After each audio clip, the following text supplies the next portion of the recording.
Be good. Be very good. This is Yaya Diamond, and I want to welcome you to the show today. We have amazing people on the show. Yes, yes, yes, darling. And today we have an amazing author, and she has a book out. I know she has great experience because I think this is like a medical or we're going to find out. Because to me, this is like interesting. This is like right up my alley because I always have questions for medical people, like, nurses and doctors and people who are all into like health. And I am definitely into health. I want to live as healthy and as long as possible. And I want to go ahead and welcome to the show, Linda. Thank you so much for joining us today. Hi, welcome, Yaya. I'm so glad to be on. Yes, I'm glad that you're here. I'm glad that you're here. Man, I Yeah. tell you. So tell us a little bit more about your journey so far before you wrote the book. Like, your journey towards the book is what I'm really interested in. Okay. So, first of all, the book is You Have Time to Die and Go Broke. And it's a comprehensive, easy to read book on how to get the best health care possible Mm. with a system that is in a critical state.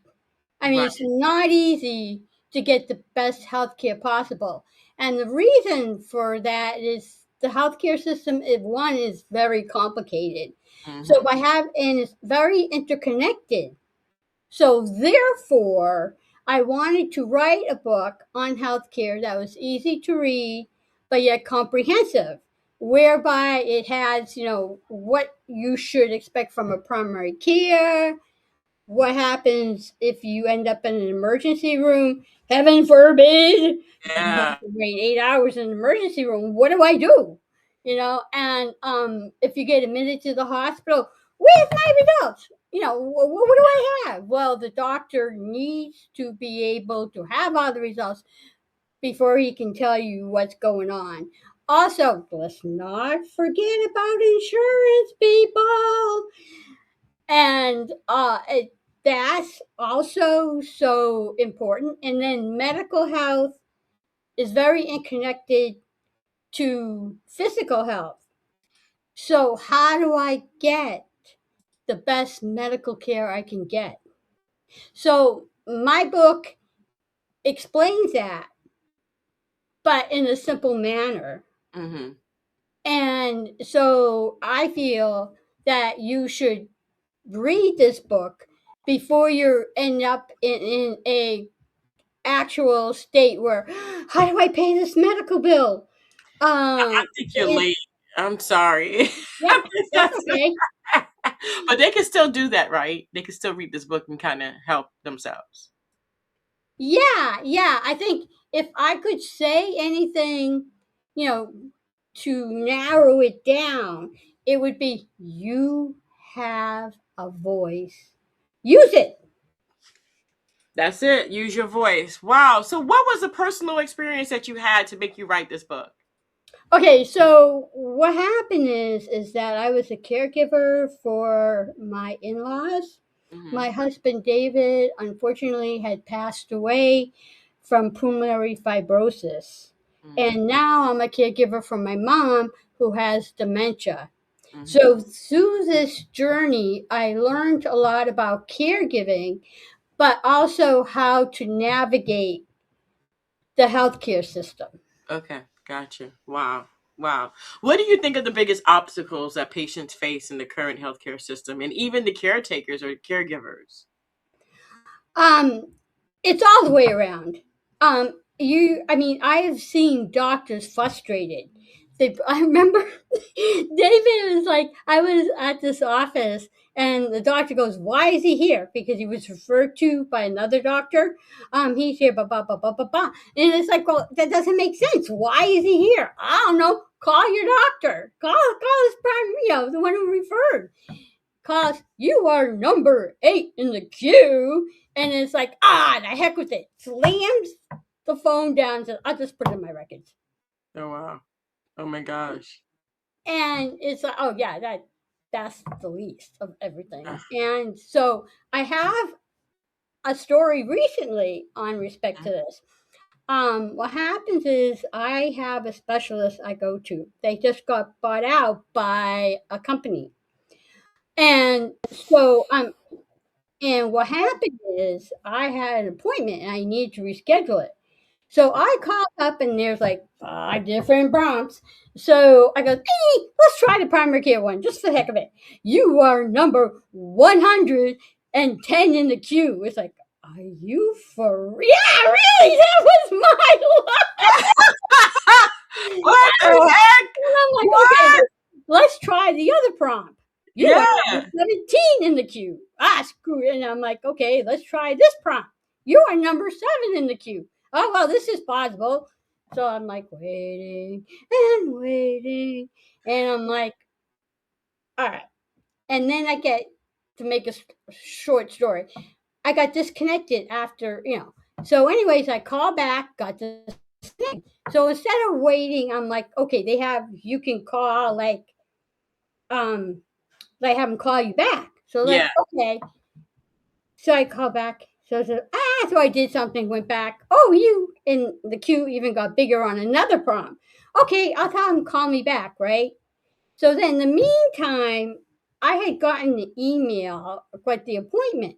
So let me check the number on it. So I checked the number, called them up, right? And the guy answered, and I'm like, dude, this is totally insane. And I just let them have it. I'm like, this is unacceptable to be 110 in the queue. And then I call back on another one and get disconnected. Yeah. And I was just letting him out. I'm sorry. Hey, guess what? Mm-hmm. 15 minutes later, I get the phone call. Hi, how can I help you? And I'm like, yeah, I want to reschedule my appointment. Oh, okay. And I'm like, they reschedule the appointment. Then I get another phone call. Hi, how can we help you? Oh, that's okay. I already got it rescheduled. Can we just verify that it's rescheduled? Oh my gosh. So another thing to remember in healthcare, besides you have a voice, is to be persistent. Mm-hmm. That's also extremely important because the bottom line is if you don't use your voice, if you don't be persistent, then what happens is you have time to die and go broke. Yeah. Darling. My gosh. Oh. So, okay, Yeah. so how can patients or even caregivers prepare themselves for these long waits, this medical attention that's needed, and all of the good stuff so that we can actually be better? Okay. So what happens is um if you're a caregiver, okay, and you're taking care of an elderly person, what happens is in the state of Massachusetts, they have Blue Cross Blue Shield. They have what they call a company health. So therefore, patients who qualify, and a company health is 24 hours. They have a nurse that comes every so often. They have an actual social service there, Mm-hmm. and so it helps a lot. But the thing is, you have to go and you have to make sure that the people that are supposed to be doing their job are doing their job. Now, in the emergency room, if you have to go into the emergency room, try urgent care unless, sort of like, you can't breathe, you're having a heart attack. But if you can go to urgent care, it's kind of better before you go to the emergency room. I don't like urgent care. Yeah. No. Okay. Can Every we hear your stories? So funny. Every time I've gone to urgent care, they send me to the ER. And That's a why waste of time. it wasn't a major issue either. Because ER is like, well, why didn't they take care of you at the urgent care? I'm like, they sent me here. Yeah. I feel your pain, girl. Believe me. So what happens is once you're in in the emergency room, what happens is there's supposed to be a nurse that actually does triage. So you can't just go to any nurse and say, what's happening? Where am I going to be seen? Mm-hmm. So you go to the reception and say, I want to speak to the triage nurse. Okay? All I can think of is that poor woman. I don't know if you heard it in the national news, who was going to deliver a baby and she delivered it in the car. Yes, I saw that. You know what I would have What done, the girl? heck? That What the baby has to come out, right? That baby has to come was out. she was ready. She was by the time she got in the car, she was already 10 centimeters. And Oh why yeah, did I they would even have been sit her down? screaming. I would have been polite and just like wiping my. I would have been screaming. I would have it would not have gone down that way. I would have been like, I am gonna be in the ER room and I'm gonna deliver on the chairs. Yeah, it was sort of like okay, she's wearing, it's sort of like okay, I got my leggings on. These leggings are coming down, people. That's it. You I would want have to show? I Here's would have been naked in the lobby. I would have been naked in the lobby. It would have been, let me tell you, it would have been yeah. somebody just I today would mean, have been saying, really. what is going on here? Because I would have been like, these are coming off now. Yeah, you're right, girl. If you have to do it, do it. Oh, but people got fired over that. They should have. They should have, and she should sue. She should, because they should have admitted her, because they admit people with 3 centimeters dilated and 4. They admit people with less dilation than her. That she wasn't ready is not an excuse. They have Yeah, admitted people in there, in just regular hospitals. I'm not specifically that one, but in regular hospitals with very big, and fluctuations of the contractions, and they're only at 4 centimeters, and they're in the room already. What the heck is that? yeah. I definitely. I have the same exact thoughts. That And doesn't make sense. right, and now to talk about insurance, Hmm. um, what happens is that they have the cost of denial that's on TV, a segment, and so there was these two twins, and so the two twins had the exact same medical issue. Mm. They allowed one of the twins to be treated, then they took the other one and they said, no, we're not. So, of course, they're putting, like, if you ever have a claim, it gets denied, take and take and redo it. Don't just accept the denial. Right. So, get denial. So, anyways, what happens is the students of these kids found out about it. So the teacher had them write a letter to the health insurance. Mm. So this was excellent because, of course, it's a class in writing, but teaching these kids they have a voice. For the insurance company, humanizing what's going on because they just use an algorithm. They don't see the person behind that claim. No, they don't. So I was just like, oh my, that is so wonderful because the insurance company said, okay, we accept the claim. Yeah. Yeah. Yeah. Yeah. Yeah, you gotta be an advocate for yourself. What about people with terminal illnesses? What do you say to them? The terminal illness, what happens is that um it's terminal. So Right. what happens is technical wise, you have to have all the paperwork taken care of. Mm-hmm. You after you have all the paperwork taken care of, that's important because the end of life. Also, what happens is that you can get hospice care. Okay. The hospitals are pretty good with hospice care. The one thing I will tell you that I learned that I was like, okay, I didn't understand this at first. And it's so important to understand because if you ever get into that situation Mm-hmm.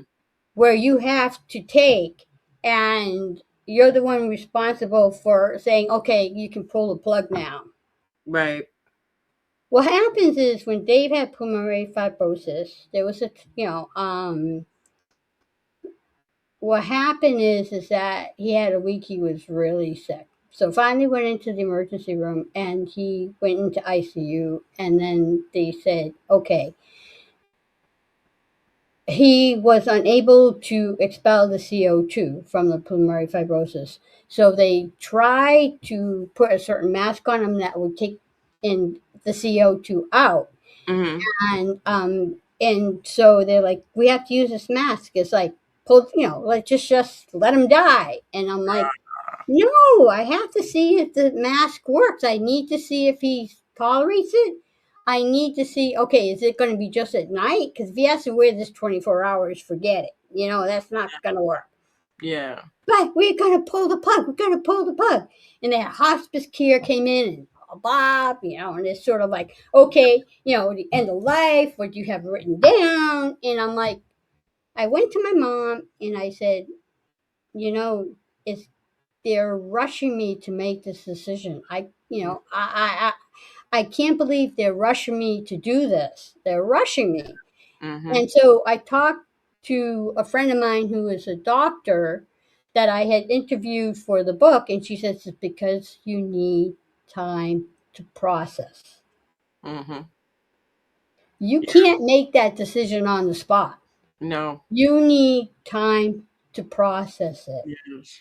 So don't let them. I mean, I understand you don't want to have the person suffer, but the person who has to make that decision needs to process that.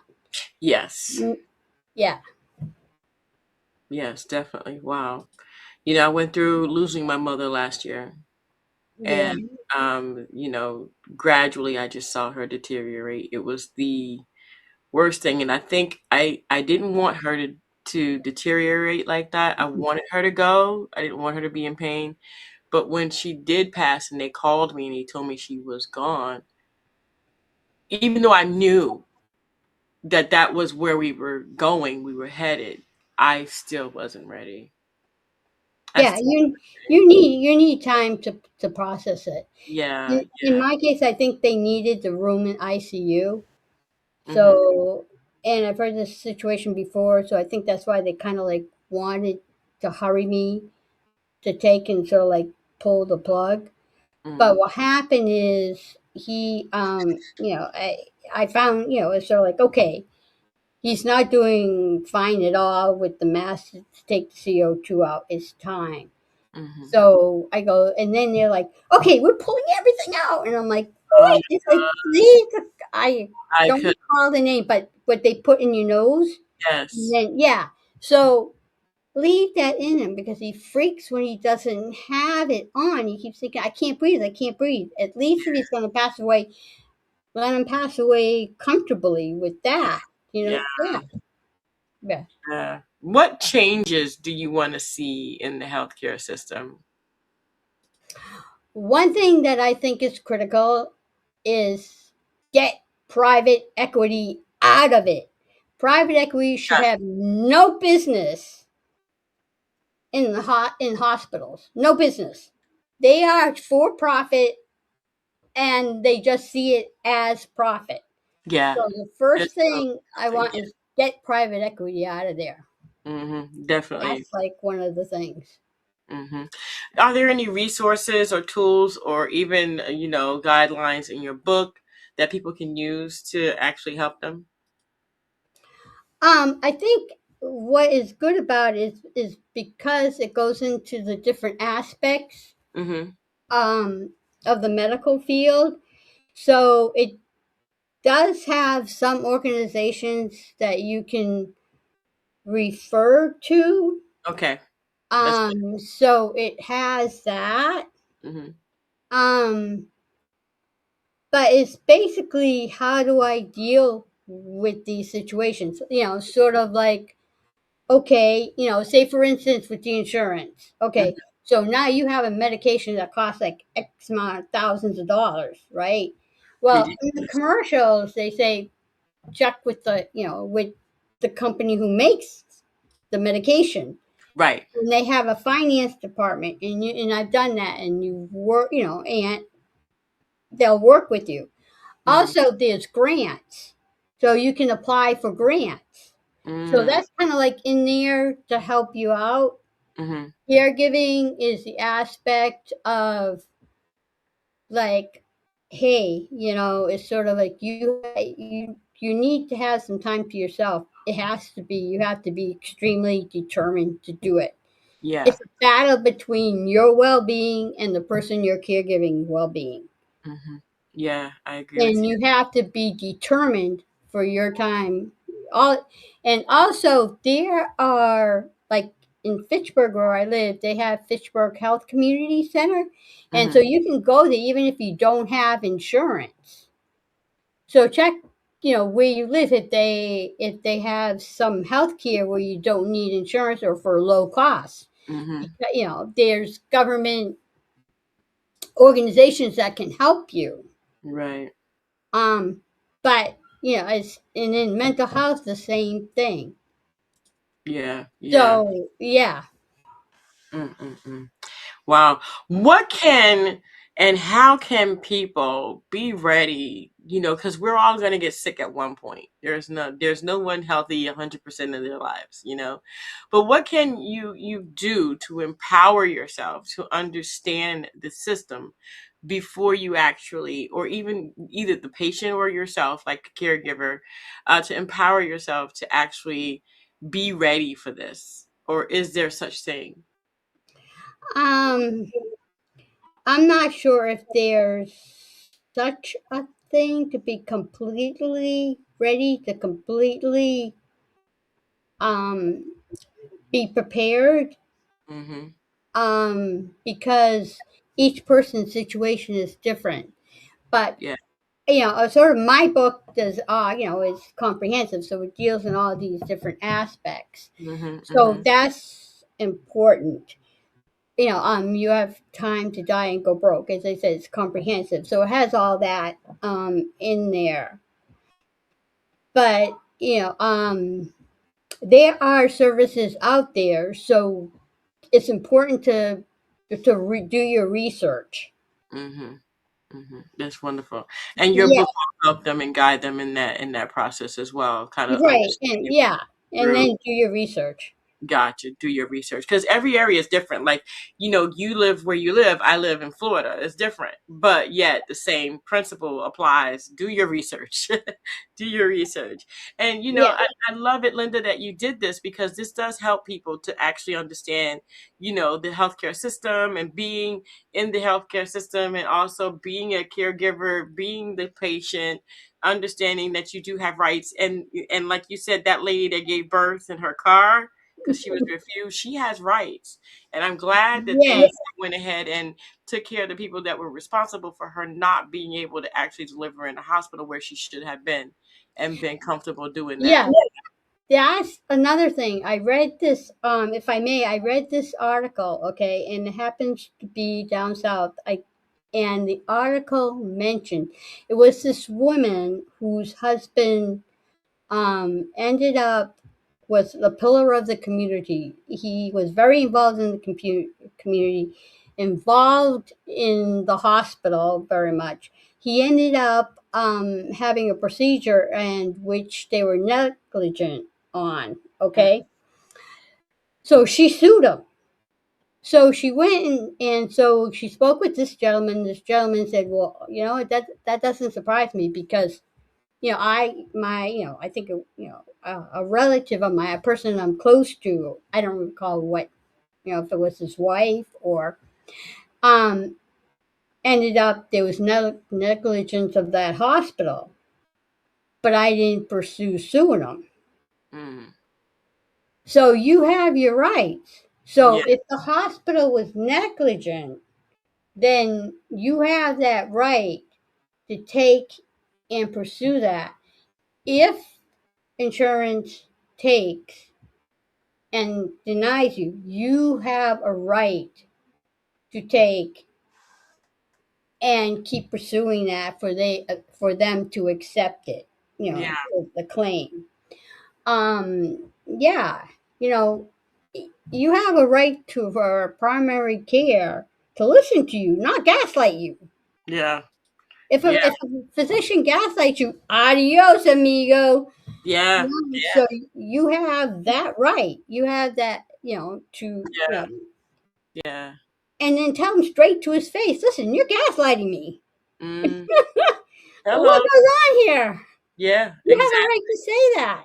Yes, you do. Yeah, you do. I had white coat at one point in my, going to the doctor, and every time I went to this doctor, I'm not going to reveal who they are, but I went to this doctor, and every time I went to this doctor, either I had diabetes or I had high blood pressure or something wrong with me. And I told her, like next to the last time that I went, I said, it's not me, it's you. You're driving me crazy. Every time I prepare to come here, I'm scared that I'm going to have a new disease. I said, and the next thing is that I'll call you and tell you that I need an appointment because I'm not feeling good. And you send me a prescription. You haven't even seen me yet. And you're already medicating me for something that you don't even know I have. I said, and then I said, I'm getting a new doctor. So I got a new doctor, and my white coat is no longer there. Like, my blood pressure's fine, my sugar's fine, everything's fine. Now that I'm with the new doctor, and they called me from the old doctor's office saying, you're beyond the point where you need to come in and do your checkup. I said, I am never coming back there again. You're never getting me in there again. And I said, don't you ever call me ever again.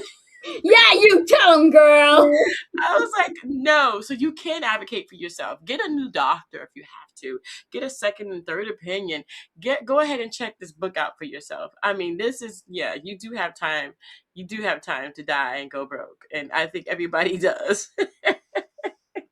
Yeah, I think, So, that's the thing that we have to understand is we have to be persistent. We mm-hmm, have to be persistent because basically, yeah, you have time to die or you can go broke. If you have to wait 8 hours in the emergency room, you have time to die. If mm-hmm, you end up getting denied and you say, oh well, you have time to die and go broke. You yeah, have time to die and go broke when you have to pay thousands of dollars for a prescription. exactly. Yeah. Exactly. Wow. Well, Linda, thank you so much for being on the show. Is there anything we missed today that you'd like to say? Thank you so much for watching, and I wish everyone to stay safe and well. And read, you have time to die and go broke because with the healthcare system, you need to read it. Definitely. And we're going to put that link in the description so it'll be easy for you guys to find that book and go ahead and get that if that is something that you're interested in. I think everybody should go ahead and check that book out because everyone at the sound of my voice is going to be at one point or another, regardless of your age, in that ER, in that urgent care, and at that doctor's office, which is probably going to drive you crazy like me, but it's okay.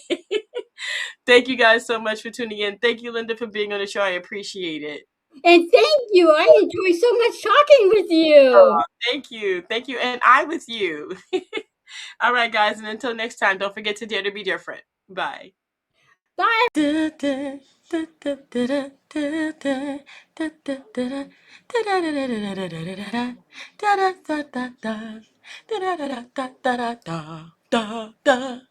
Thank you for watching.